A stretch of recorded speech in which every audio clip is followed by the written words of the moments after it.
I don't actually think we have our own money wounding. I think that it was given to us by someone else. And the moment that we realize that it's not ours, it doesn't become ours anymore. Elizabeth Ralph is a former financial executive who retired at 39 to teach spiritual financial freedom. I would come home and all I could do was come in the door, lie down on the floor in the sunshine and cry. I was so depressed. It's because I'm living in a spreadsheet. The language, I'm not good with money. Well, what's the universe going to give you? Sorry, buddy, you're not good with money. You're not getting more money, right? Yeah. What if I gave you $50,000 and said, you need to get all of these children to safety? No longer are you not good with money. Words are spells. When I'm saying I have to pay my team versus I get to pay my team. It is true, and we are casting our own spell over and over again. How do we ethically build wealth? I don't think it's actually possible except for one way. How do we even become aware of our own wounding when it comes to what money truly is? I don't actually think we have our own money wounding. I think that it was given to us by someone else. And the moment that we realize that it's not ours, it doesn't become ours anymore. And so we go back to the collective because we're here to expand into greater consciousness and be one. And so even the personalization of this achievement, even the personalization of I have this, even the personalization of, I need this in order to do this is a departure for one. And I think once you depart from one, then you're not actually in source anymore. You're not in the energy of money, ironically. And you've gone back into the 3D world where it's effort and time and energy. And I think honestly, people are just fucking exhausted. Yeah, there's a collective exhaustion. Yeah. I felt it ever since I was a little boy. Have you? Like one of my first memories, I was like, what are you guys fighting about? And what is all this interstitial tension with adults? And what are taxes? And what is the government? And I've come to learn that all of these things are essentially programs. They're programs and code that keep people locked into a certain vibration. Yeah. But the rewiring aspect is interesting. You said when we separate or when we forget about the one, what did you exactly mean by that? The disconnection of the one. When we personalize things, and I do this for myself all the time, especially in relationships, right? That's you can really get to know yourself by or the reflection of you in relationships. Money is a relationship, right? Yeah. And so anytime I personalize something or create this significance or think I'm so special and this is only happening to me or, oh my God, they did that to me or whatever, all I'm really doing is I'm just departing from the real answer. And the same thing with money. Anytime we put ourselves into, well, this is my circumstance and this is what I need. And as soon as I do this, then all we're doing is we are moving into split energy. Split energy is what makes us exhausted. Split energy is what diminishes our happiness because it's like our energy, which is really the only currency, energetic currency is just, that's all that exists, which is love. And we're just trading it for whatever abundance we want. The moment that we do that, we're just giving it away. It's just like filing cards out here, Once we realize that, we start to take back and we have the full deck and we can do what we want with that. That's actually the power. It also brings us back to the now. It brings us back to one. One and the now are the same thing. What does the one actually mean for you when you say the one? Whole, not needing. My mantra is to need nothing, receive all. Show up needing nothing, receive all. So, I think unconditional love is the only thing that, going out there over and over again in more moments, being in unconditional love is the key to everything. But we can't actually be in unconditional love when we need something. But we live in the 3D world. And so with money, we need money. So then it's like we have to go through that reconciliation process, which is what we're doing. We're literally going on the bridge. So we're living on the bridge between pulling the concepts down from the energetic world with regards to money or anything. Right now we're talking about money. And then we're going across the bridge and then we're using that in the 3D world. Mostly what happens is we get sucked up by it and the 3D world ends up using us, right? So I have to pay the rent or I have to do this. We become controlled by money when ironically, we're the ones that are giving energy to money. We also become controlled by time. So time uses us. We don't use time. The moment you get outside of time, you go back across the bridge because there's no time in the world of energy. And that's really one of the biggest blocks of money is time. Yes, because people typically, at least in this 3D construct, they trade time for money. They do. I remember when I was getting out of high school, I'm like, what am I going to do with my life? And my personal situation was fairly shambles at that point. And I was like baling cardboard at 4 a.m. at 18, like disconnected from God, disconnected from myself. Yeah. And I followed this traditional path, which many of us do, where we just think, well, if I make enough money, then I can finally exhale, then I can feel peace. And a lot of that, God loved them. Like my mother and father showed me by their example, by their modeling, that money did cause pain, and that money was something that you had to work for and strive for and sweat for. And it was like really, really challenging for me to get out of that, because even at times now personally, and I'm sure the audience can relate, we hold these two worlds of what you're saying is true, that money is energy. And I think we've all felt that in our soul at times. And we're in the 3D with this other world where the rent is due and my team is getting paid. The one thing for me, and I'm curious how you feel about this, I am so inherently attentive to my language, not just from the NLP trainings I've gone through, but I've learned through even the teachings of the Tao and Alan Watts and just 800 episodes. Words are spells. When I'm saying I have to pay my team versus I get to pay my team, it's a really simple concept to hear, but to embody the power of words when it comes to money is a totally different matriculation process. Can you speak to that? Oh my God, it's so amazing that you brought that up, because it is true. And we are casting our own spell over and over again. And we're asleep when it comes to that, right? Even just, something that you said, and you said, money is pain, right? Yeah. Like money is not pain. The pain is believing that you're controlled by money. And so once we see that, then what happens is like, poof, you no longer believe it.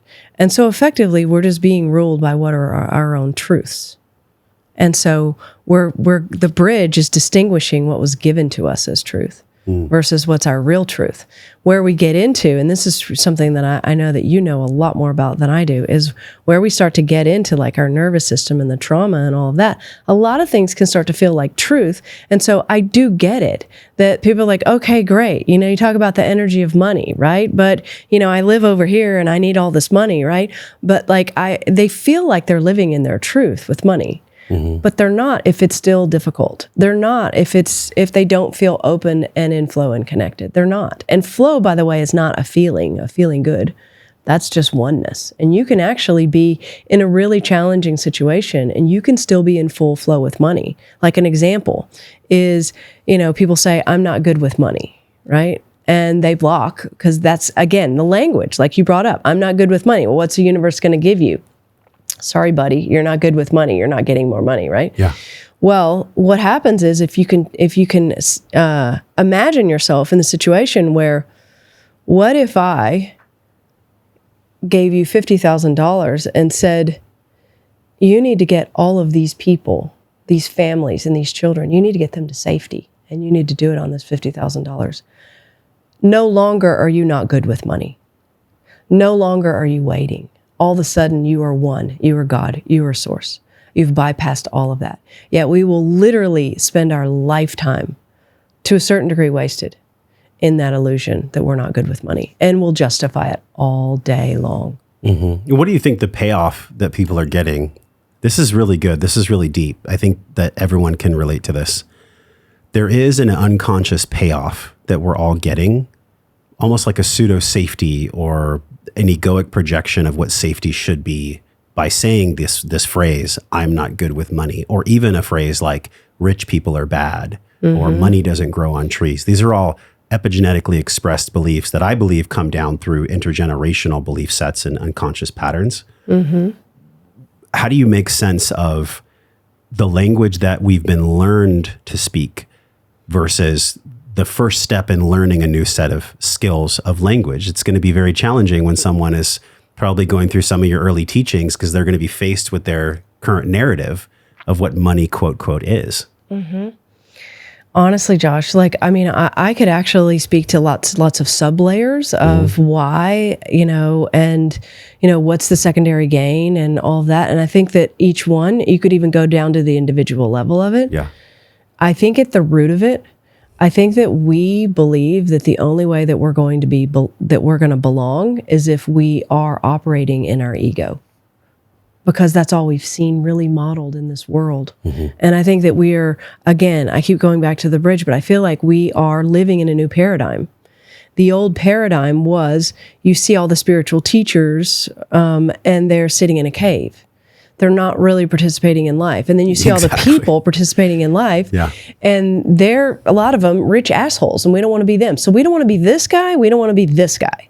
What we do want is we want freedom, and we can feel our gifts. We can feel that we're here to do something bigger, right? And so we're in this sort of awkward time where we're still not believing that those two worlds can be combined. But that's actually what we're supposed to be doing here, is simply figuring out how to become the modern day yogi.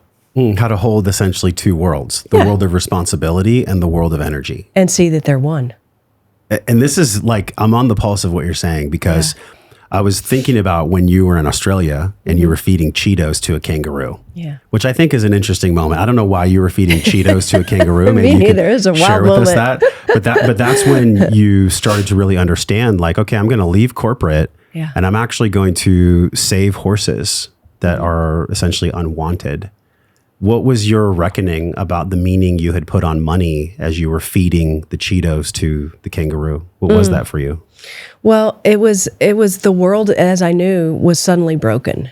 And so, I was sitting on the beach, and, I have the cooler and the cheese and crackers and the Cheetos and all that. And the beaches in Australia, as soon as you get out of the city, they seem kind of private because there's just not that many people there. They mainly live in the city. So there's no one around. And so I heard this rustling in the brush behind me. And the first thing I thought was it was some person that was going to come onto the beach.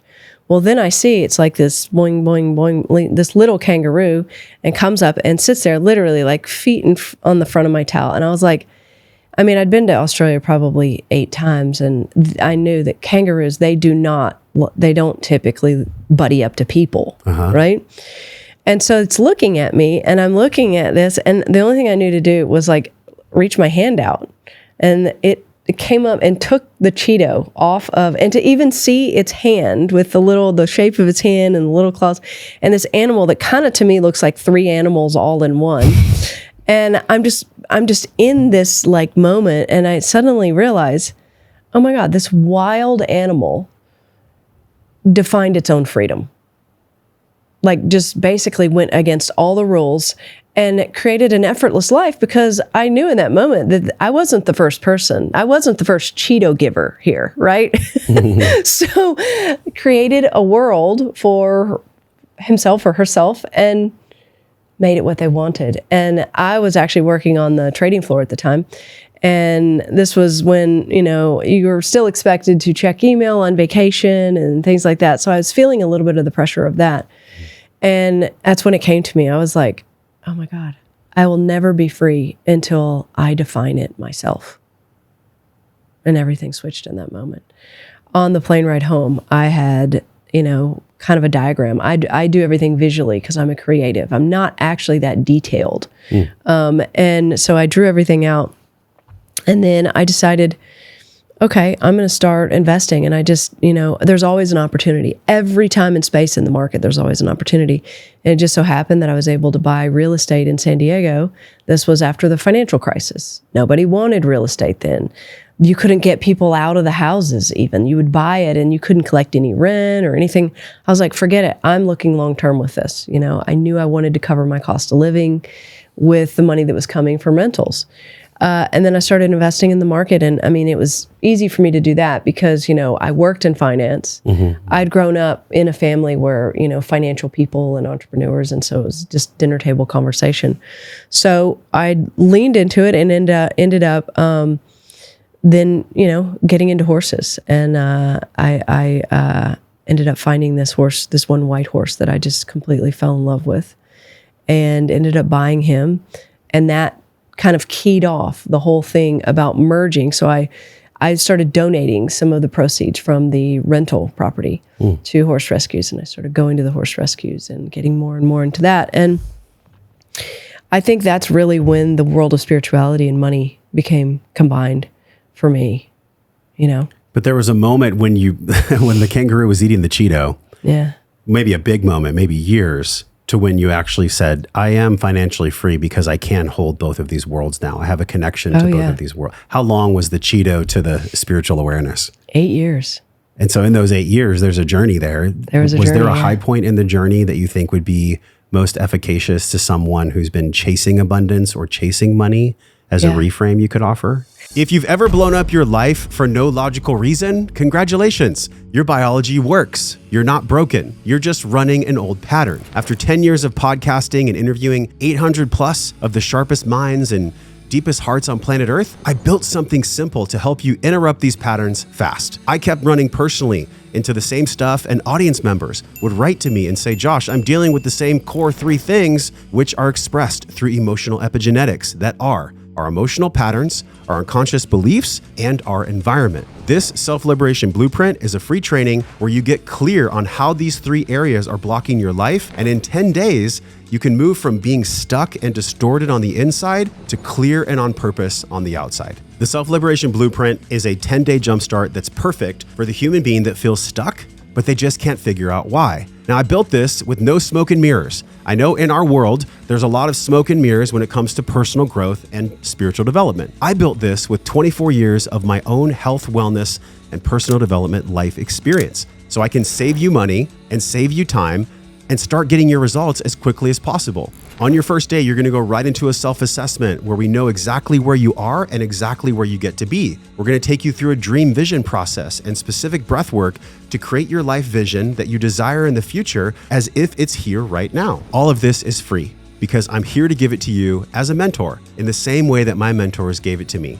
It is purely just my gift to you. You also get free access to the Liberated Life Tribe, a community of people like you and I that are actually doing the inner work instead of just pretending that they're fine. By the time you're done, you're gonna know exactly where you are in your wellness pentagon, physically, emotionally, mentally, spiritually, and financially, and you're gonna have a map, a mindful action plan to move from clarity instead of distortion. This is not therapy for people that are broken. You're not broken. You're just bioenergetically burdened. And I'm here to tell you that removing these burdens is possible. And I believe you can do it. You don't need fixing.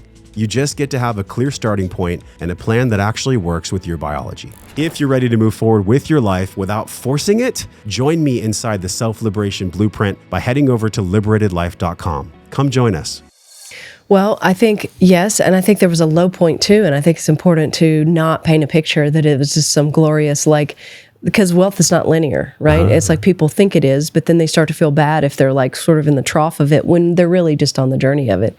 I was doing really well with investing, and I was making great money as a financial trader, and I was just taking that money and investing more and more. And you would have thought, okay, perfect, but then all of a sudden I started coming home in the afternoons, and in the bedroom, we had this French door, and the sun was shining through the French door. And I would come home, and afternoon after afternoon, all I could do was come in the door, lie down on the floor in the sunshine, and cry. That's all I could do. I was so depressed. And I started thinking about why. And I'm like, it's because I'm living in a spreadsheet. I go to work all day. I'm on this floor. It was like, it's people screaming, and I loved it. I mean, it was challenging, and I loved all the people, but there was emptiness to it as well, right? Mm-hmm. Every day when I got on this, it was a big marble lobby, and you get on the elevator and you go up to the high security floor. Every day I felt like there was a part of me that was dying because I was giving up. I felt like I had to give up sort of like the real me in order to be there. Mm-hmm. To be able to kind of continue to be in the meetings and things like that. And I think a lot of people do kind of feel like that. So once I realized that, I was like, well, something has to change. I don't want to stop investing and building wealth because I have a plan here. I knew I had this message that came that was like, you're going to need options in your 40s, right? So I was like, I don't know, probably 35 at this time. And then when we had an opportunity to buy this designer type vacation rental, which is in Mission Hills, the historic district of San Diego. Oh, yeah. And, I was born and raised in San Diego. Oh, you were? Okay. So you know where it is. Oh, yeah. Adorable little thing. It's just this tiny little place, and it's in all these multi-million-dollar homes, and you can walk to the Goldfinch and the Hillcrest district and everything. And so I'm like, okay, this is absolutely perfect. I said, I don't feel like this is just about me. And so I knew in that moment, I was like, okay, I'm going to do this, but I'm going to give a lot of it to horses. Well, then I started talking about that, and more people and more all over the world started coming, and I started meeting all these people. And then HGTV contacted me, got on that, like the whole film crew came. Like, I mean, I was making top profit margin from this. The funny thing is, I think I was probably making more than I would have had I not done that, and I was still giving the money away. And then people were leaving envelopes of cash. So that is when I realized, like, I thought about this one day. I was like, wait, this is not me. There's no way I could have written out on my little sheet, you can't create that stuff. It's like, that was me stepping into the opportunity and then letting myself be guided.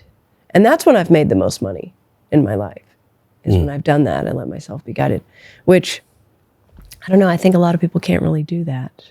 Yeah, that's interesting. Let myself be guided. Yeah. There's also, I think, a collective wound, just to speak to for awareness, because I'm cautious of my language as well. I'm aware of my language. Yeah. When I've said God or creator on the podcast, some people will just not identify with that, and that's fine. But we're all here, so we've been created, right? Yes. And that which created us has some type of intention or some type of code for purpose that we either tune into and tap into, or we reject out of what Hawkins calls the survival paradigm: grief, apathy, sadness, shame, going all the way up to 175, which is pride. And then at 200 hertz, there's this shift that happens. But the paradox, and I'm curious to get your thoughts on this, the paradox is that every emotion has to be felt before we get to courage. In other words, you can't bypass sadness. You can't bypass grief, because it'll just come out where you're laying in front of French doors crying for a week and you'll wonder why. Yeah. So what was some of the process that you went through on an emotional level to be able to spiritually hold the two worlds? Well, there was someone who joined the trading floor, and he was a guy from India. And it was interesting because I thought, God, I watched him put his little sculptures and like different colored kind of deities and things up. And he was like moving his monitor a certain way. And then HR's getting all mad, you can't have your monitor that way. And I'm watching this guy and I'm like, oh, this is interesting. And then we're standing in line because, like in that situation, they give you lunch and breakfast because they want you to stay there, right? And so we're standing in line for burritos. And he was talking to someone else and he's laughing about something. And I just start laughing. Like, I could not believe it. It was like, I realized he and I had the same sense of humor, yet I was born here and he was born there. Well, everything switched after that because I became like the role model in his life to integrate him into this world that he had no idea how to corporate, like all of these people around him, there were very few people. It was basically like old white dudes and me and him, right? Mm-hmm. And he had no idea how to integrate into this. And I had never known anything about all of the Hindu teachings. So he was bringing me all these books. He grew up in an ashram. He's bringing me all these books from India. His family came over. I would eat with them. I would learn from them. I would listen to all the mantras. And so I got somehow became this human that they brought into their world to a point where it was not just a daily thing for me. It was literally all day long. He was sharing things with me and translating it into this world. I didn't realize that was kind of building me behind the scenes in order to incorporate things. So it was all happening in a very invisible way. I didn't even realize after I left that I was going to do this. I had this was never even in my mind to teach people money in a spiritual, energetic way. I'm really only doing this because that is what my success was. There's no way that I would have been able to buy my way out of what I did had I not actually had the universe step in and be the magic carpet ride. Because I just don't think we can do things like that alone. I don't think we can do these phenomenal things on our own. I don't think we're meant to. I think we're meant to be merging towards one and that we're doing things together.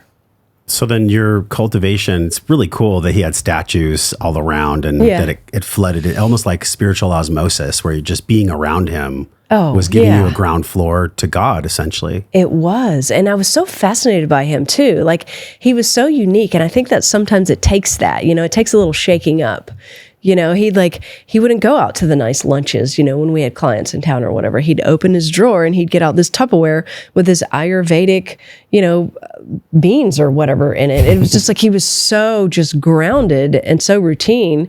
And then, I was like, this is like a crazy part of the story, but I grew up riding dirt bikes. And so I was still at that point, even riding like motocross. And I had my dirt bike on the back of my 4Runner. I would literally go to the border of Mexico before they built out like the Otay Mesa area. And I would jump my dirt bike and then I would come in, I would shower and I would go up and work on the trading floor. So I'm like this rogue, like, I don't even know why he talked to me. So we had these like complete opposites that clashed together in like a very unplanned way. The unplanned is cool because it relates to what you're saying, being open to being guided or being open to being led. I know you teach a lot of students this, and we can't go into the whole teaching, but it's on the screen right now, y'all, joshtrent.com/money. This is actually your program. It's a free month of your SI Club membership, which is really profound because I find that when we're trying to do things alone, disconnected from community and disconnected from being guided by God, I don't think change is possible. I haven't seen that possible without these other two ingredients. You're right. But when you started to be more open to God and open to being guided, how did you start to have that be something you could actually embody? In other words, what was your starting place to be able to be guided? I actually didn't do it on purpose. I really didn't, There wasn't, it's funny because I think we kind of look for these moments that are like so significant. And I think that we do have those, but I really actually don't think that we are being the new version of ourselves until we can look back and go, I'm not that person anymore. And so it really wasn't until I was already operating the Spiritual Investor, which I started because someone just asked me to help them with money. And I went to their house and I'm like, if I'm going to do this, I have to do it my way. Let's start this with a meditation. It was like that, I'd say, was a pivotal moment, but I didn't realize it in the moment. I realized it looking back after I started the Spiritual Investor, and I thought, it wasn't even really like a conscious decision. It was just something like I feel like I just sort of tumbled into. Then it became clear. And I think the same thing happens to us. Like, we go through relationships and then we never see that we're the value and that we're in the fire until after. And we're like, oh, thank God that happened or that happened, So there wasn't a quick aha moment like a Cheeto with a kangaroo when it came to being led by God. There wasn't. No. It was like this amalgamation of time. And then you realized I'm already in it. Yeah, I would say I was already in it. Even that message that I got, which is, very cryptic. And I got it like when I was, I think late 20s, early 30s. And I got, you're going to need options in your 40s. Like, I couldn't overthink that because if I had, then I would have said, what does that mean? Blah, blah, blah. And I really didn't, I never wrote it down on a sticky note or anything like that, but I just would keep coming back to it. You're going to need options in your 40s. And I'm like, that to me, if there's ever a moment, because I don't know that I would have ever said that. Like, it doesn't even feel like it's my language. And it didn't feel like I needed to do anything from it. It felt like a reminder. And what it did is it kept me on course. I remember, a friend of mine was, skiing at the lake one day with all of my other friends, and it was the middle of the day. And she called and she's like, don't you wish you were out here? And I'm like, no, because I'm on my path. I'm still at the corporate job. This is where I'm supposed to be. And then when I wasn't supposed to be there, I knew I wasn't supposed to be there. And I moved on it. And I think getting energetically behind our decisions and not questioning it and not looking for more evidence. I think that's what slows people down, to be honest. They can't energetically get behind what they truly want to do. I agree with you. I believe it's because they have some type of how I describe trauma, which I don't like the word trauma, but there's a energy in motion, an emotion that gets stuck in their neural tree and their unconscious. And then unfortunately, people will tend to seek out the evidence to be right about their misfortune or whatever it might be. Yeah. I'm sure there's no doubt in my mind that when someone starts to really embark upon a spiritual money journey or a spiritual investing journey, that these beliefs pop up. I mean, this has to come up in your groups for sure. Oh yeah. What does it sound like? What does it look like when people are in these loops, these energetically blocked loops that prevent them from getting energetically behind what they truly desire? Well, and there's a lot of them, and they're actually quite common. And what I love about is when you run groups that are of a substantial size, like this one is, you get to actually see the patterns, right? And so then you get to see that people feel like they don't know enough about investing, therefore they sit on the sidelines. Meanwhile, the market's gone up, 30% the last 6 months, right? It just continues to hit. And whether you're talking about crypto, or you're talking about the market, whether you're talking about real estate, land, all these things, like we have so many choices, right? But people still continue to wait on the sidelines. Typically, women are afraid they're going to make a mistake. Typically, men they're really focused on what the return is to the point where they can't let go. They can't just let it go and just not look at it for a little while, right? No wrong or right here, but it's like getting to know this has helped me be able to, I feel like, help more people with it. The depersonalization of it, the not getting into the victimization of it. I think that's the big thing. Like, okay, who cares that was your money story? Who cares that you have $50,000 in debt? It's not you until you say it's you. So you actually have to, in order to, I think, move forward with money, the first thing that you have to do is you have to separate yourself from your identity. Has nothing to do with money, or else you're going to be climbing the mountain with a bag of rocks. Well, see, that's counterintuitive to many of the buildings that are built in skyscrapers in the biggest cities. A lot of these buildings were built, I think, from, let's be honest, like kind of older white men that wanted to prove their daddy wrong. Yeah. A lot of these buildings were built with like a fuel source that's just completely unsustainable. Yeah.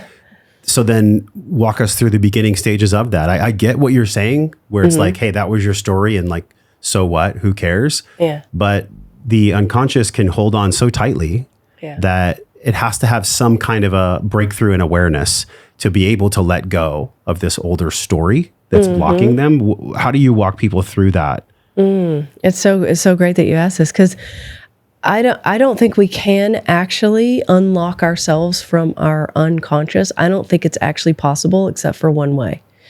I think we actually have to become new so that we're not that person anymore.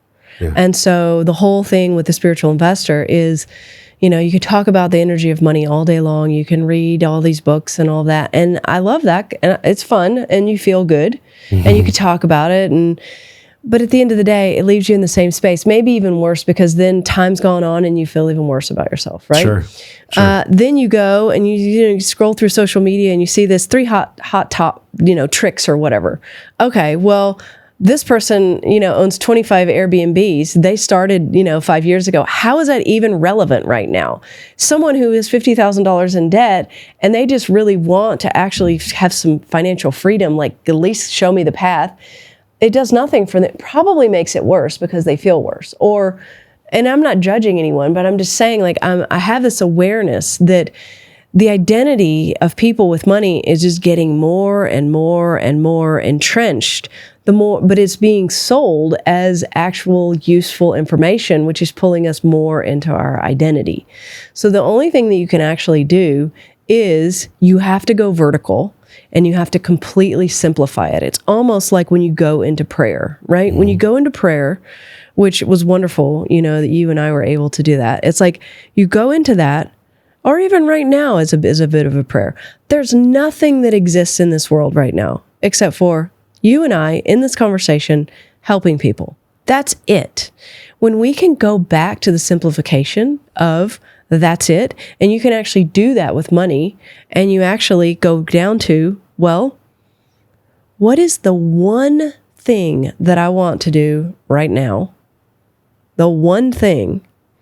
And you actually get in the energy of that, but then the key is you have to take an action from that starting place, which is what people don't do.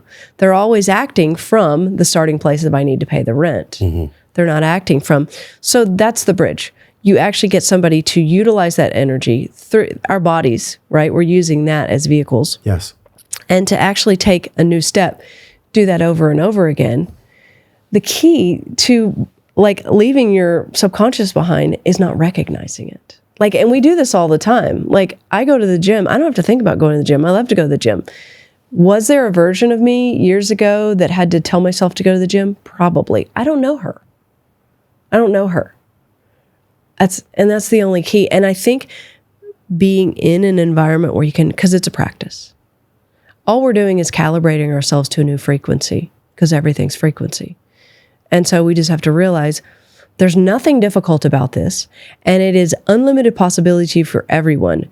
Someone over here has just as much capability and probability to have $1 million come in today as I do.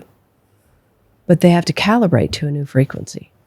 I think about calibration. On the screen right now is a tuning fork. Okay. When you hit a tuning fork and there's that initial slap of the tuning fork, you're either going to pay attention to the vibration that's around you and move towards it, or you're going to be scared of it and run away. And I know I'm using like very rudimentary terms right here, but if frequency actually is the creation of reality in many ways, and frequency is something that we harness, a lot of the concepts you're bringing forth may not land for someone who's currently operating at a frequency that doesn't match what you're saying. And I'm sure this happens in your groups, which is why I'm asking you. I'm also selfishly asking you for me, right? Because I still, to this day, have little flutters in my neural tree where I'm like, okay, the cash is getting a little bit low. Let me go ahead and like create something else. Now I'm in this vibration where I already know the money is there.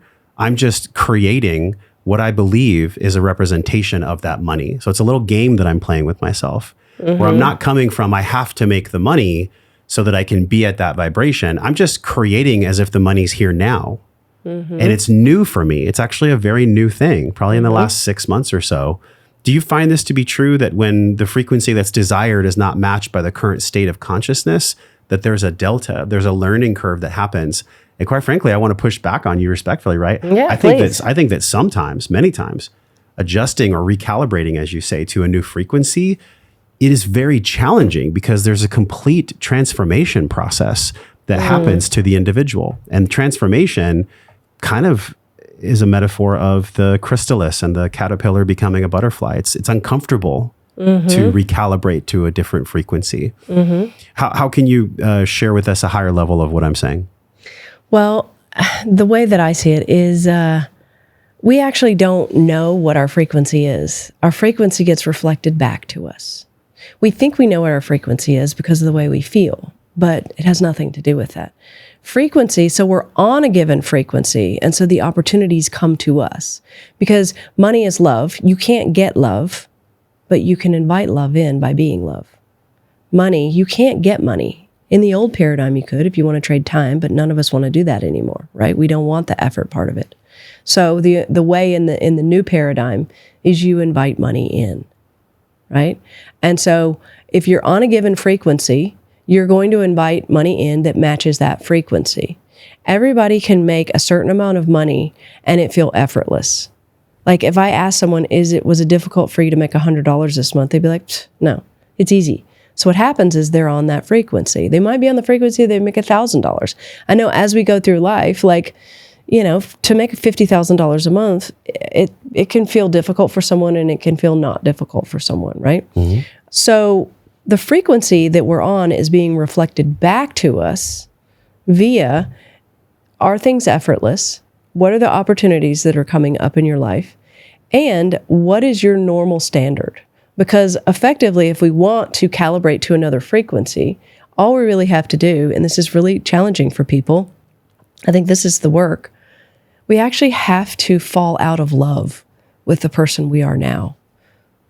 Because we're so in love with the way that we do things. We're so in love with our concepts and our ideas and our way of being and our things and all of that. And what we don't realize is that love is actually love that is getting shined out here, but not in here. And so some of that love needs to come back in here because that's how we rise in frequency. And you can't even really say rise, because in the energetic world, there is no difficulty. There is no higher or lower. There's no measurement system, right?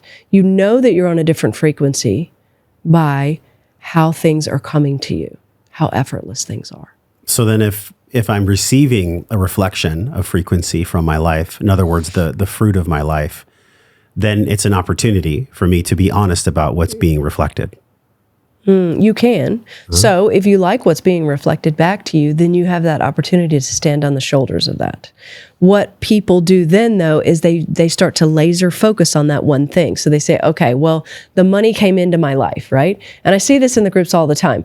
They come into the group, right? And then they get all excited about it and they do all these new things and they take the action. And then all of a sudden they're like, wait, I got a bill. Or wait, what happened? And then they immediately go to, I did something wrong.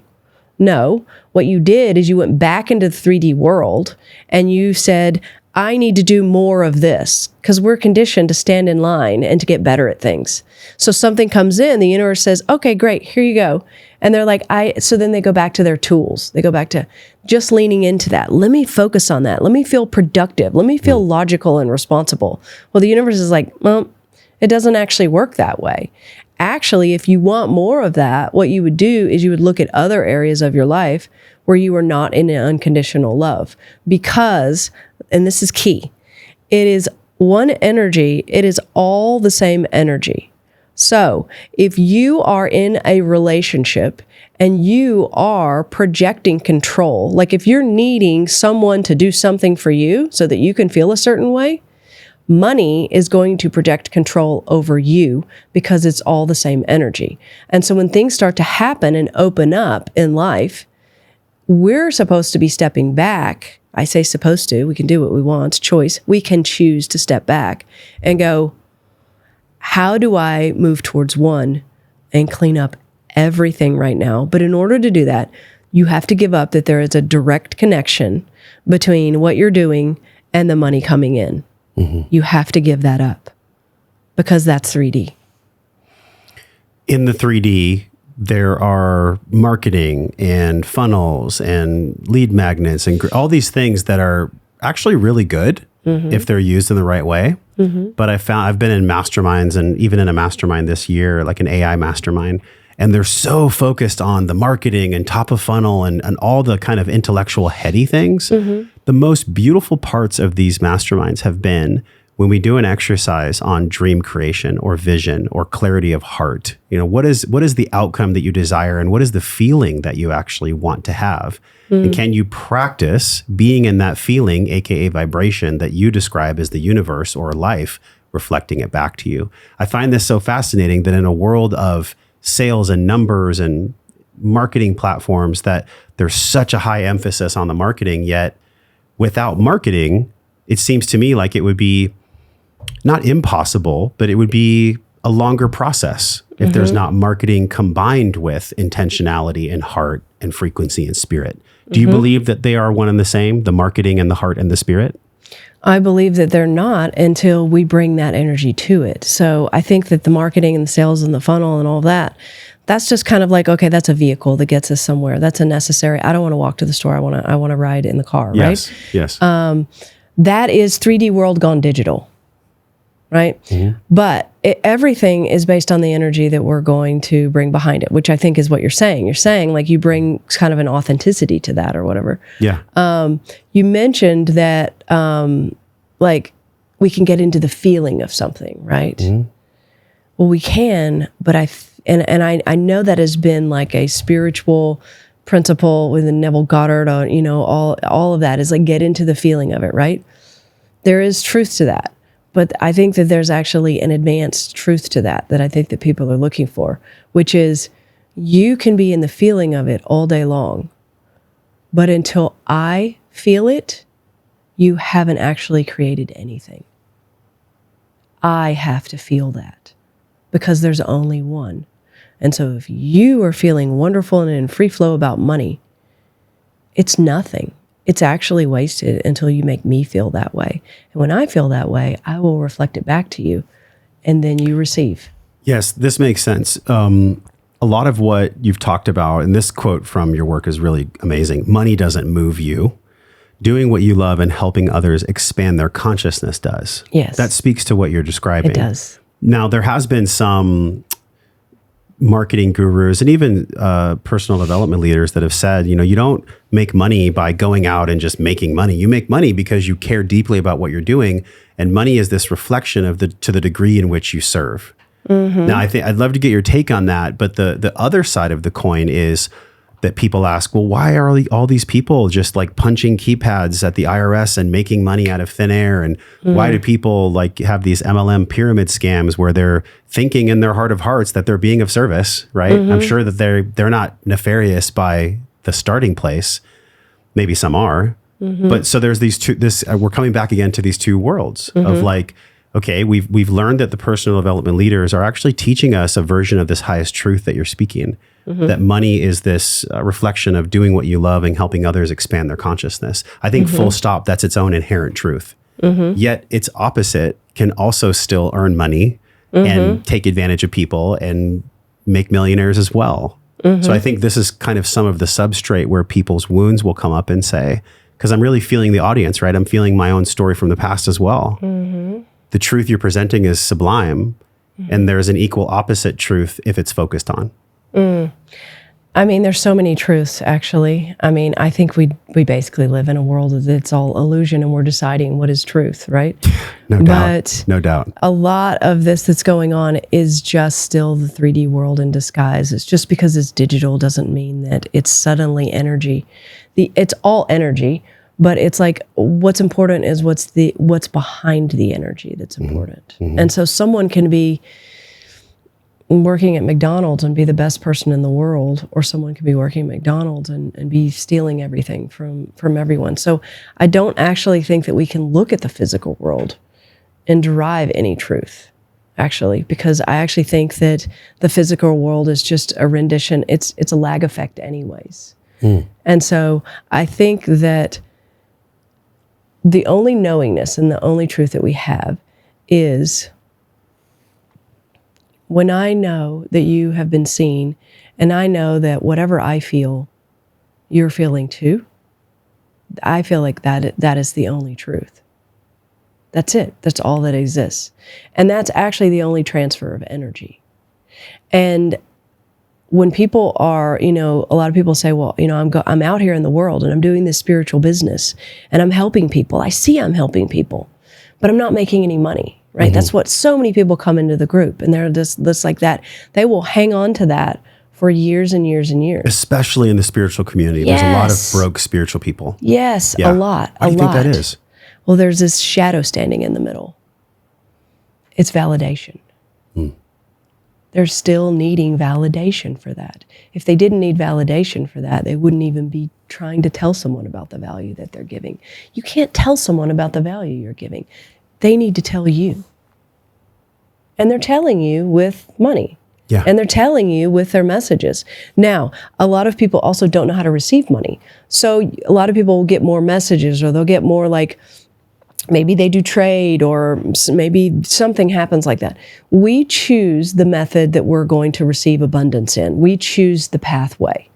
And so most people are standing on the receiving end of money. So they'll go out and give all this value, but money is a holistic system. It's a circle. And they don't know how to receive. They don't know how to receive money. They would rather feel better about themselves and be broke than actually receive money. Oh my God, that's so good.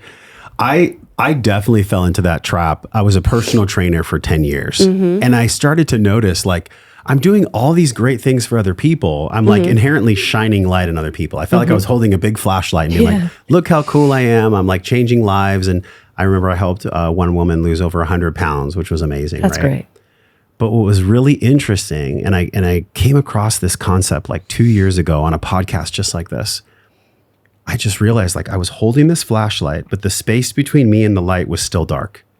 I never had turned the flashlight on myself, like you had said, to be able to feel love and you feel love at the same time. And the big aha that I had, and it's on our merchandise as well, because, by the way, I'm not saying that y'all need to buy it. It's just kind of cool. Yeah. If we hold up a lantern then it illuminates me, it illuminates you. Yeah. So I feel like really leadership in this new era is that a leader holds a lantern. We shine light on us. We give ourselves love and grace and acceptance for what we're working through publicly in my field. Yes. And we also shine light on other people at the same time. I think so many people that are stuck in this validation loop that you described, they've just got their hand just white knuckled around a flashlight. They have to shine light on other people because that's inherently their worth. Do you find this to be true in your own way? Absolutely. How so? I couldn't have said that better, honestly. Yeah. Well, the need for validation comes in such sneaky ways. So right? subversive. And it's ironic because the people who are out there really, really helping people actually a lot of times have the biggest egos. No doubt. But it's being sold as this spiritual, wonderful, like blah, blah, blah. And that's where I said, like, we have to fall out of love with ourselves. Because we will justify all day long, okay, you stood in line at the soup kitchen. Great. But like, how do people feel? Were you just like serving the meal? Or did you really, really look someone in the eye? Like, did someone feel love from you? Like, I mean, I feel like we're more in service when we go to the grocery store and look someone in the eye and actually have them feel seen than we can be with a $10 million business, spiritual business. Mm-hmm. It depends. It depends. Yeah.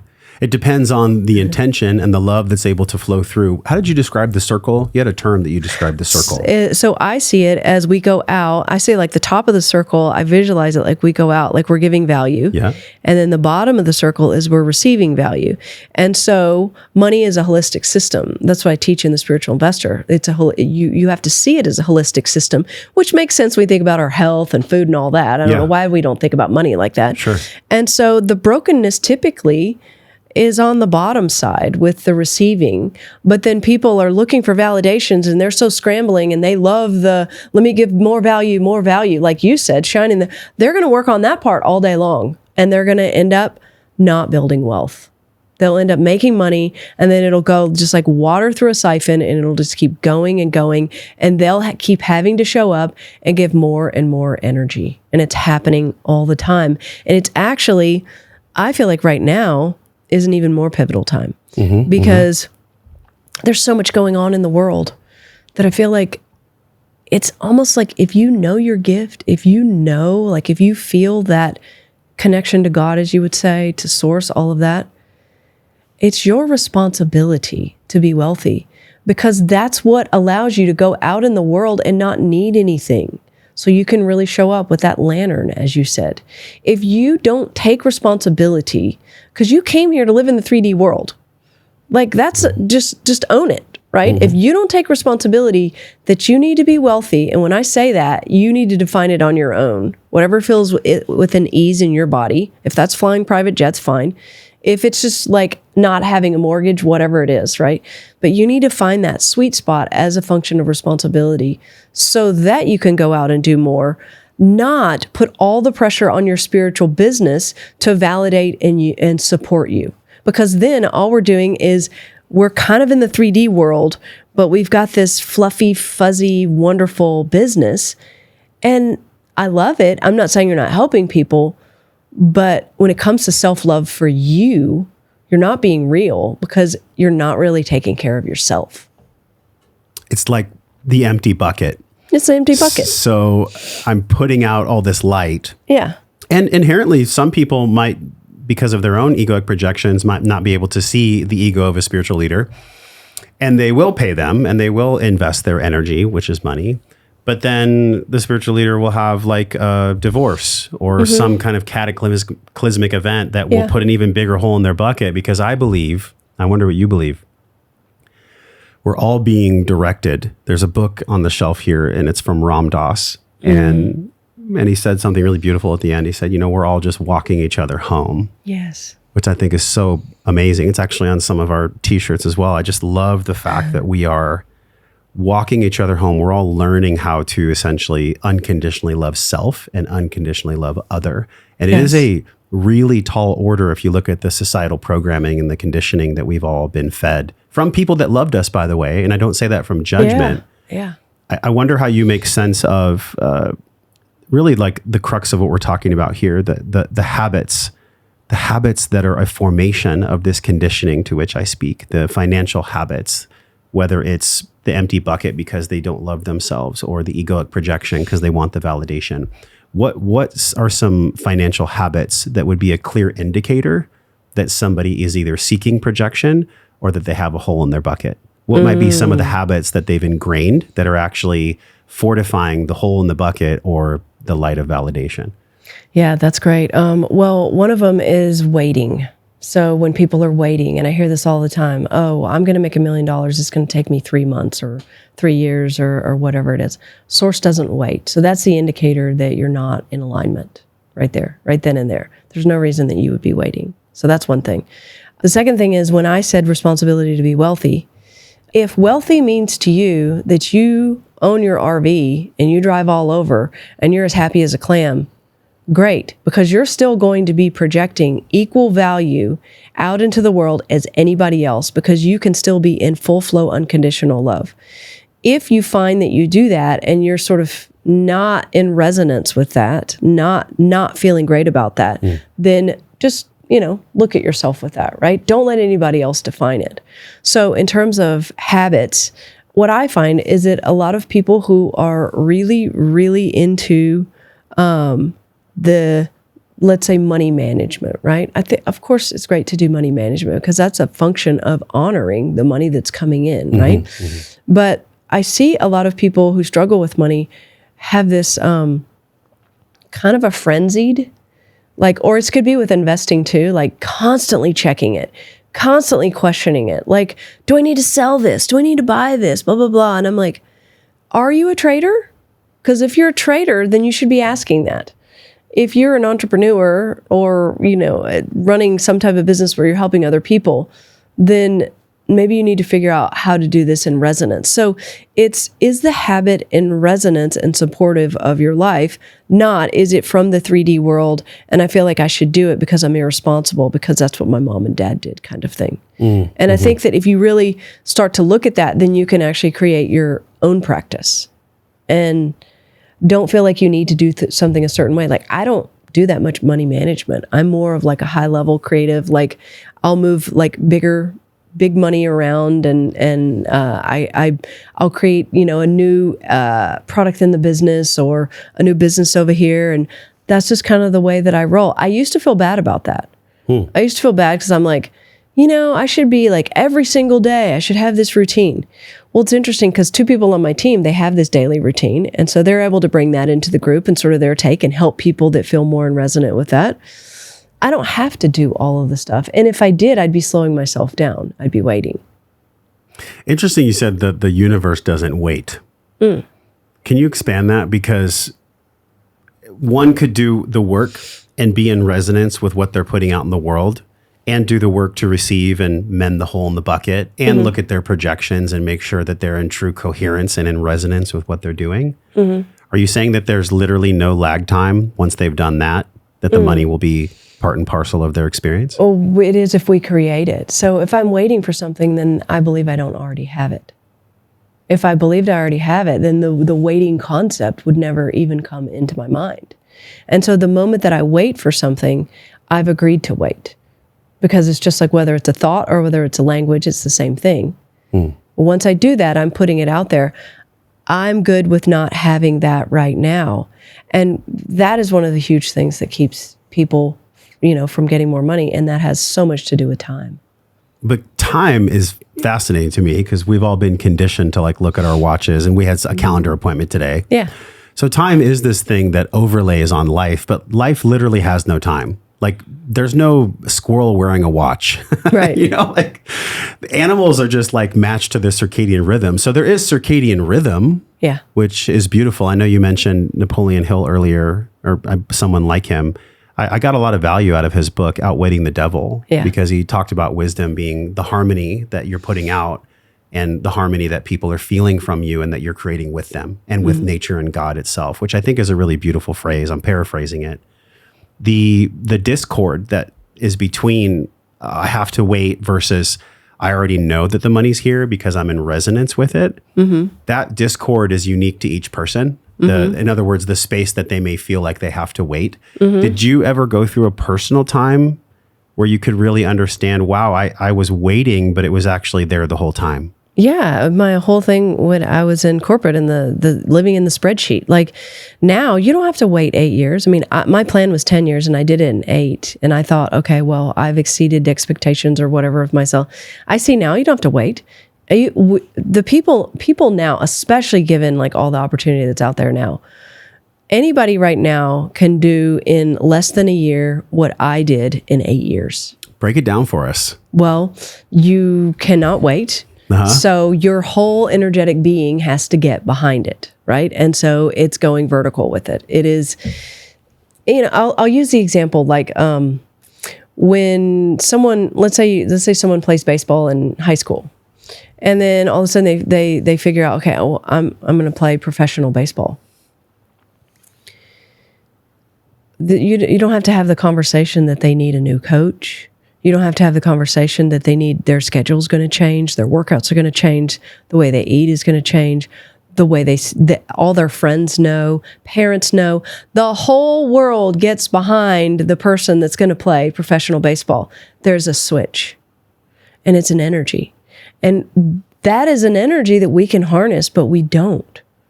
We don't do that. We give it away all day long with all of this other split energy.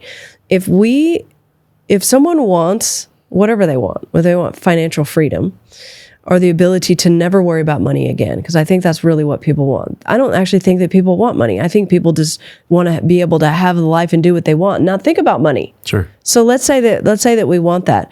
Then that would be the going vertical, laser focused thing. Now, does that pro baseball player not see his kids? Does that pro baseball player not show love to his family and his wife? No, he figures it out.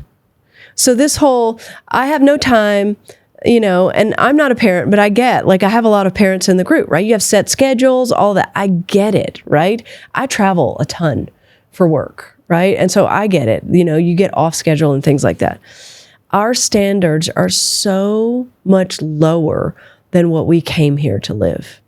If our standards were in line with source and what we truly wanted, then we would have that energy all the time. And there's no waiting. The pro baseball player, as soon as they sign that contract, there's no waiting. And that's all we have to do. I like that you said standard. And I think there's some ambiguity with the word standard and expectation. Expectation is an expectation of a result, but there could or could not be the trust that it'll actually be fulfilled. Standards are just a virtue that is known. Do you see that there's this massive Grand Canyon? I'm just learning in real time, which is why I love podcasting. There is an expectation that people have of a standard, yet a standard doesn't even need an expectation. It's just a knowingness, right? Like you say, you love working out. You've gone through an identity transformation yourself. And so this identity transformation that I think we're really touching upon here, it's a transformation that happens just because you're in frequency or resonance with it. And this is what I'm really trying to understand. I need a little more clarity. I think we all do. Yeah. The standard. Can you talk about the standard and how the standard can be connected to one, in love of self and others, with that beautiful circle you described, and potentially how the standard is actually completely disconnected from an expectation? So good. I love the way that you bring this all together. It's absolutely amazing. So standards, there can be, this is this person's standard out there, right? This person, they work out at 11 o'clock.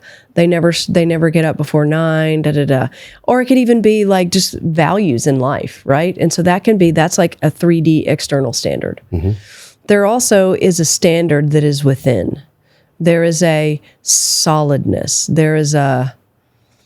It feels like the same energy as when I was saying, there's nothing that exists right now except for you and I here. There's nothing that exists when you're in prayer except prayer. So that can be in itself a standard. That's an empty standard, though. That's a void. Money neutrality, I talk about that. That can be, okay, that's the greatest opening to money. That's a standard that you have. You want to have a standard and live your life and energetically get behind it so that you are inviting money in all the time. So they're not really doing anything different except for being within and living in your standard. Now, when that happens, I don't need to tell anybody what my standard is. My beingness, the self-expression of that standard, gets projected out into the world, and people are learning from that. It's the silence that's the new language. And that's what's being mirrored back. That's what's being mirrored Your back. standards are getting mirrored back to you. Yes, through other people. And like, for example, like the mastermind that I run, right? So very, very connected. I don't mean to share personal stuff with them, but sometimes I do. And it's interesting because they're like, oh, thank God you shared that personal thing. If I was in my head about it, I'd think, well, why is this relevant to them? Why do they care about but really, they need that. They need to see the self-expression of what's truly going on. So it can serve as, not that they're going to copy it, but it can serve as a bit of a model. So then they can go out and self-express it their way. Because we don't learn from anyone telling us with words. Like, we're done with that part of our world. I learn from the self-expression of you. I feel your beingness. Like, I feel who you are. And then I'm connected to that. This seems like emotional hygiene on a whole new level. Spiritual hygiene, actually. Was there many ways in which you cleaned up residue inside of you to have a high spiritual and emotional hygiene that essentially creates your standards? Did you have a cleaning out process of sorts? You know, I think that I have been going through a lot of that even the last few years. It never stops, eh? No, it never stops, right? And in fact, it's even gotten louder for me, right? Yeah. The interesting thing is I think that, we talk a lot about like childhood trauma and things like that. And as you said, I don't like the word trauma either, but whatever. It's just energy. It's just stuck energy right? and emotion. Yeah. That's all it is. I got, and I don't know if this applies to other people, but I got a lot of my superpowers from my childhood trauma. Same. It's like I got a strong sense of independence. I got a strong, like, I'm not the people pleaser, right? I didn't fall into the roles. I didn't do all that because I was from a volatile childhood. It was a volatile childhood with a lot of violence, a lot of all this. And I was plucked out of the house and taken to somebody else's house and taken to my grandparents and all that. The adaptability that I had is my superpower. And it caused me to go, well, this is not really my world. It can't be my world because I can't energetically take it. Therefore, I have to go vertical on who I am. That allowed me to literally sidestep this whole, I need to pick up the plate and take it to the kitchen because I'm a woman. I need to dress a certain way. I need to be in a certain role. That is why I worked on a trading floor with all men. And I didn't really notice the difference. And they were like, they noticed the difference, but they're like, we don't even have to change the conversation when you come in the room. It's like, I don't effing care. Right? I almost got like this, like invisible Harry Potter cloak in a certain way. And because I didn't absorb a lot of the normal conditioning, right? And so what that's allowed me to do is it's allowed me to be in an isolate myself in a way that I can go vertical on things and go through the self-expression of the things that I need to learn without being bogged down in the rest of the world.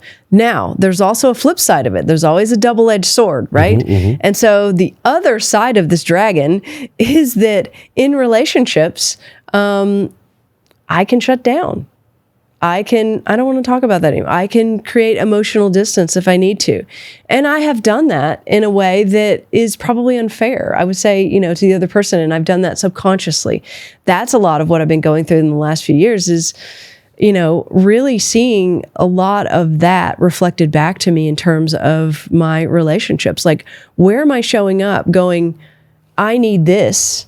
When I need something, what am I doing in that moment? I'm not thinking about them. Not at all.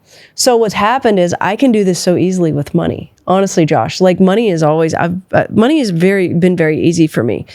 We all have our nemesis, and my nemesis, like I have really gone through the fire in terms of relationships. And good. I needed to. Actually, the content comes through more now. Thank God, right? Yes. It's fascinating because I think about how I've shifted my personhood or my personality.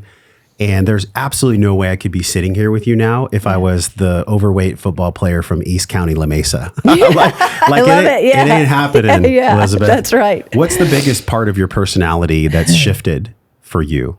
for me, as far as just your being, what's a part of your personality that's shifted for you to even be open to growth financially, emotionally, etc.? Not having it look my way. Because I was really adamant about that before. And again, it was a survival thing.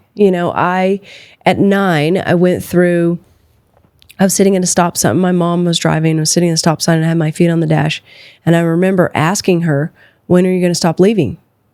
And she said, when I get married again. And I had no judgment of her. And I still don't have any judgment of her. She's wonderful. We have a great relationship. She did the best she could.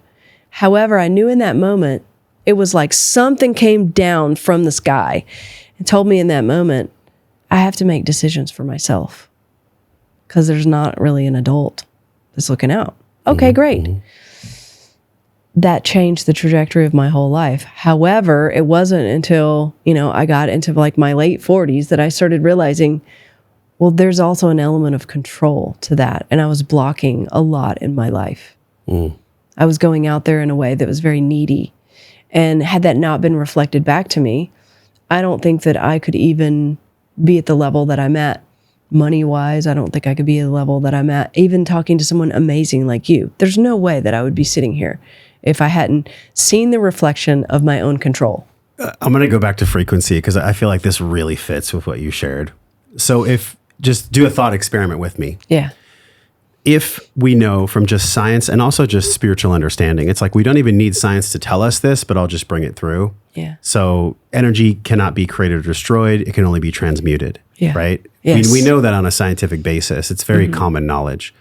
Yet, when we look at emotion, energy, and motion, that, by the way, can't be created or destroyed, the only thing that blocks emotion, I believe, is a structure of belief from an event that was inherently neutral. When your feet were on the dash and you had something come through from the sky and you said, I'm going to have to figure this out on my own. I'm going to have to, make my own dinners and take care of myself and do all these things. There was inherently a structure of belief that was installed in that moment.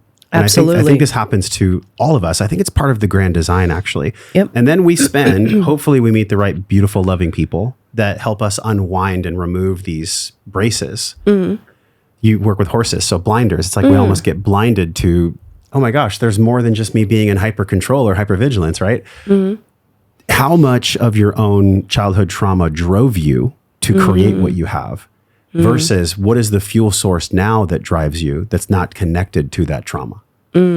I think I would say 90% of my childhood trauma drove me to my success now. But it got me. So it was inherently a gift. Oh, total gift. Total. Wouldn't trade it for the world, right? Yeah. Thank God my mom told me the truth, but it only got me so far. Yeah.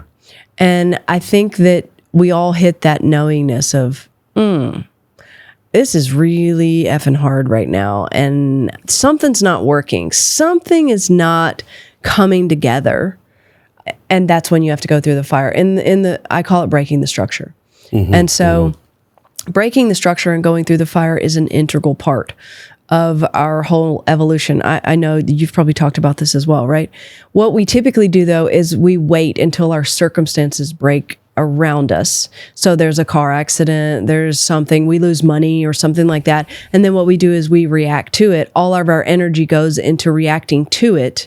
When in fact, if we break the structure, there's a way that you can voluntarily go out and start to put little bombs in your world. And then you're energetically sound, you're energetically ready, you're rested, you're well-being, right? You're ready to step into it, pulling that energy down and with a new action step. I think that's kind of the new way. Not to say you won't have those other things that are going to show up, but again, there's no time. And so if you do that, what you're doing is you're accelerating your life and you're tapping into momentum. Because I think all we're doing is swapping. We're in time in the 3D world. And then what happens is when we do something like I just said, then we are operating in the world of energy and we're swapping time for momentum. And there's a frequency shift that happens. And you said start working for frequency instead of an amount. This gets you out of your story and puts you into the flow of abundance. This is really interesting. You said to latch onto indicators because your frequency gets reflected back to you by the world. What do you mean by indicators, latching onto indicators? Well, am I more at ease with money? Yeah. Is money coming more easily to me? Like I said, you can only see as we reflect back. So, was it difficult for me to make $50,000 a month 5 years ago? Yeah, it was. Is it difficult now? No, it's not. Right. So it's like those are your indicators. But the thing is, you have to look at them without judgment, and you have to don't fall in love with yourself. I'm not going to fall in love with myself because it's easy for me to make a certain amount of money now. It means nothing about me. So indicator without it being part of your self-identity. This is so challenging for men. Yeah, I bet. Yo, a lot of the conditioning, and I give grace to women too, because men and women have their own unique conditionings that we're peeling off. Like for women, there's just been this hypersexualization, like billboards and social media. A woman's worth is her beauty. A man's worth is the zeros in his bank account. It's so ridiculous. It's so ridiculous. You're speaking to its exact opposite. The indicators are interesting for me because I think about even the word latch, which I love that word, like to latch onto an indicator. Really, when you say latch, do you just mean full observational truth without judgment? I mean, it being like, it feels like it's a part of you. It feels like it's in your cells.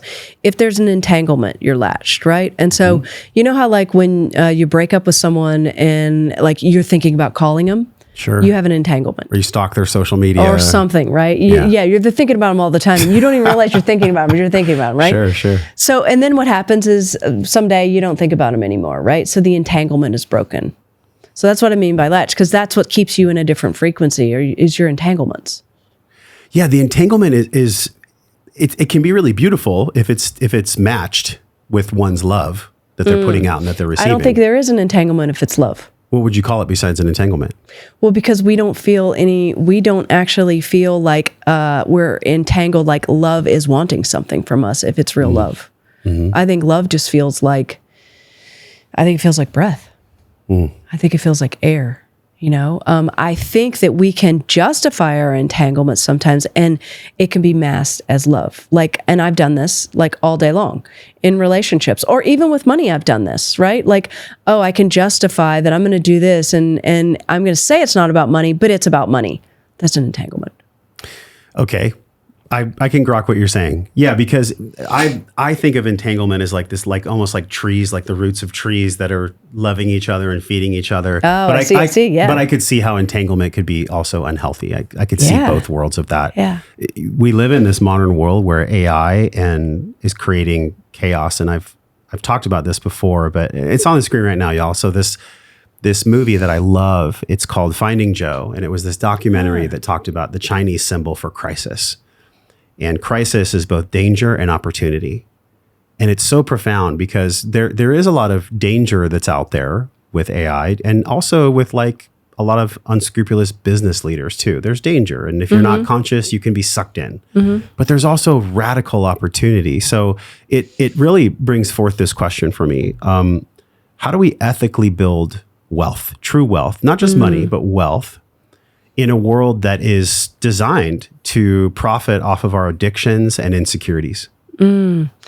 I think that we can't actually do it unethically if we're actually being ourselves. I think the only way to do it unethically is to not be ourselves. Because I don't think when we're being ourselves, again, I keep going back to this conversation, there's nothing else outside of it, so there could be nothing unethical about it. Do you see what I'm saying? So I think it is the letting go of what we deem as ethical to a certain degree. Because I see this with people, a lot of people, they won't invest because they're feeling like they might invest in a company that is doing something that's harmful to the world. Well, that's okay. If you don't want to invest because of that reason, then that is your truth, and that your truth is just as good as my truth. There's another truth where you could invest in things and you could do the best that you could as far as navigating that. And then you become a multimillionaire and you go out and do really amazing things in the world. I mean, I don't know. People say, I don't want to, I don't need $10 million. I don't want to be that person, or $100 million, or that's not me, or whatever. Well, said no one who was just given $100 million, right? They're not going to give it back, but they don't want to be that person, right? And so I think we have to actually look at, why are we categorizing things so much? And the moment that we categorize things and we start to measure them, we're back in the 3D. We're all just doing the best job that we can. Why can't that be enough?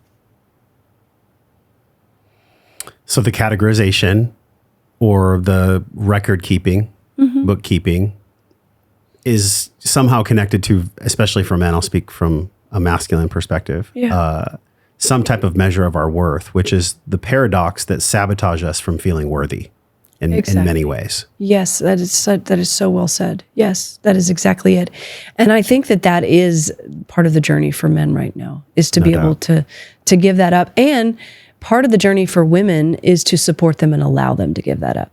How would a woman support a man in doing that? Well, I think actually women can be kind of hypocritical, to be honest. Like the Uber driver that just came and picked me up was a male, right? If he had not gotten out and put my luggage in the back, I might have thought, well, that guy's being lazy. Would I think that if that's a woman? Like, I have to watch my own conditioning, because then I want you to show up as just being like this, okay, you just be like me. Yeah. But then when I need you to not be like me, I need you to not be like me, right? We're all so hypocritical that it's absolutely ridiculous.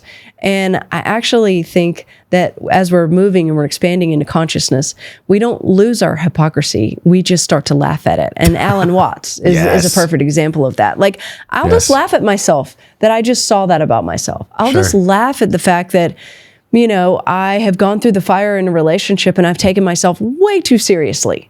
I have spent so much time on shit that does not matter. So what?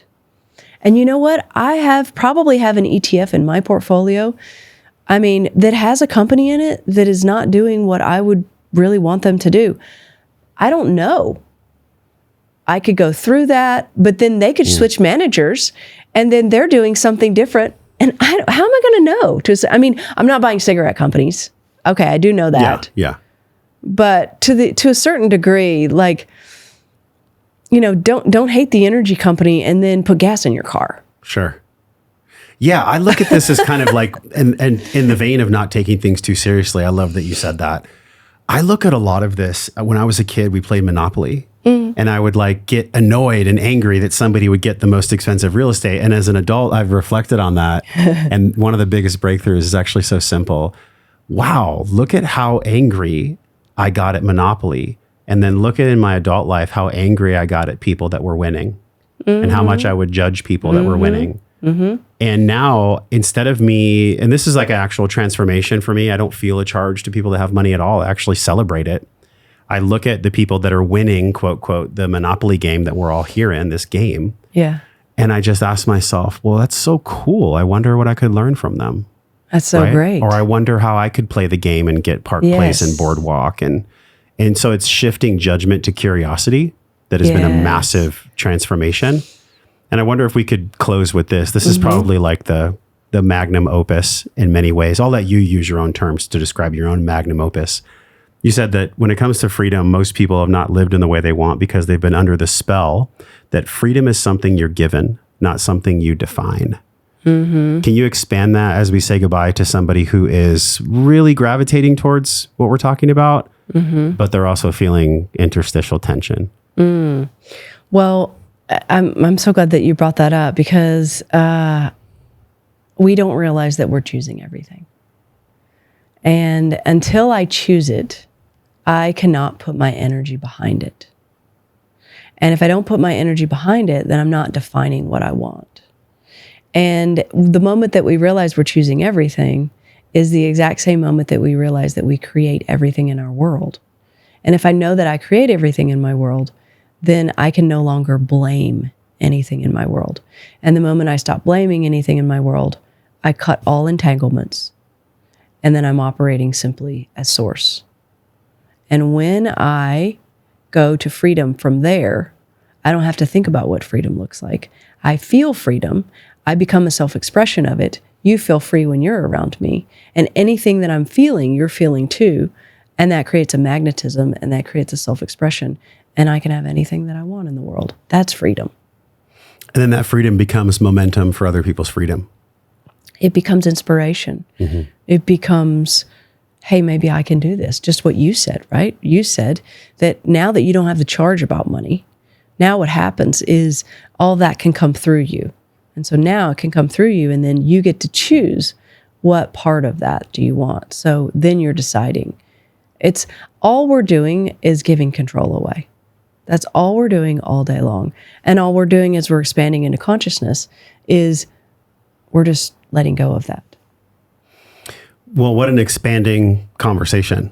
Many of the concepts that you've brought forth, people may be hearing them for the first time. And especially if they were pulled to this, attracted to this conversation from the title or the thumbnail, or just they were scrolling through and they found it. Can you tell people when they head to joshtrent.com/money, it's on the screen right now, this month that you're gifting, which is very generous. You just use code Josh and you get a free month for this club. It's inherently a club, a community, a tribe that is led and hosted by you and your team. But what are they really receiving? What are they really getting so that they can start to shift their lens on how they see money?